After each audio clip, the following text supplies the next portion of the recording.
What's up, everybody? It's me, Greg Miller, and this is the Tech Tower. Scott Lowe. Scott, if the pillow didn't give it away, we're at a PlayStation event here, playing the PlayStation 4 finally. Actually, hands-on, real OS. It's great.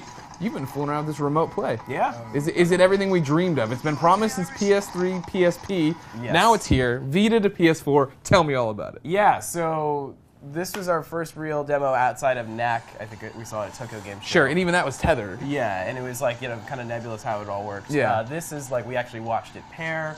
We actually saw how it worked. It's actually kind of awesome because you can have your system paired and like go in and out of remote play without having to go back to the UI, which is awesome. Like you just begin the sync on your Vita and you're good to go.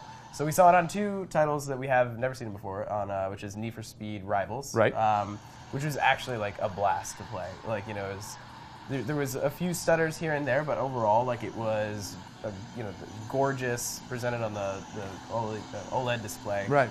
Even playing it, like, I'm not the biggest car race fan, more of a kart racer, but like playing it, I didn't notice like problems. You were talking about a stutter here or there. Like sure, it's something like a stutter in frame, but like not where I felt like I'm lagging. You know what I mean? I didn't feel like I was out of control at any point. Yeah, there was, they kind of prefaced it like, there's been some latency problems just due to like the event networking and that sort of thing. If people understand, we're in a hotel with every other room doing some kind of video game thing with a Wi-Fi router. Yeah, so it's obviously very certain circumstance here. Sure.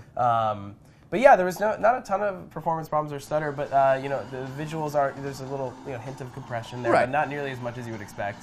But what's interesting is you compare it either directly with the console offline, like over Wi-Fi, or route it through your router and have online support so you can play, like in the case of Need for Speed Rivals, where it's like kind of open world. Right. But we also saw it on Battlefield, which was a little less compelling, and who knows whether that's just the nature of the genre or just the context again. Yeah, you're a big shooter fan. Was it just it wasn't fast enough for you? Yeah, I mean, so shooters require like really low latency, just so because it's that kind of twitch gameplay, even for a slower shooter like Battlefield.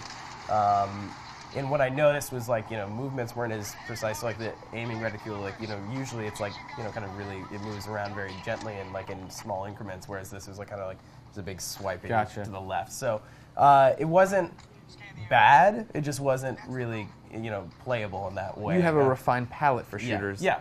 And this tasted like dog food to you. Yeah, but the other cool stuff is like seeing how they mapped it to the back touchpad. Right. Because obviously you lose controls. You don't have the ability to push in on the thumbsticks. You don't have, full-on triggers. So doing it when I got to sit down and play with it, right? It was interesting that when I wanted to run, like there's at first, like first few steps trying to figure out what you're doing. But then when I was going for it, like there'd be a little graphic that'd pop up and tell me where I needed to put my fingers, and then I was going. It's like, oh, okay, I get this. Same with Need for Speed for instances. There was like I can kind of figure out what this all does since there's no R2, L2. Yeah. So basically they break it into fours. Like it's a quadrant. So it's like top, bottom, on the left. Yeah. So and that basically replaces L3, R3, and then R2 and R1, or L1. Sorry. So it's kind of an interesting concept. It worked surprisingly well, at least on Need for Speed, and I think it is the Battlefield thing again was kind of just a matter of context and just the nature of the genre. But overall, really impressed. I mean, I was kind of skeptical about remote play. Me too, for sure. Especially after like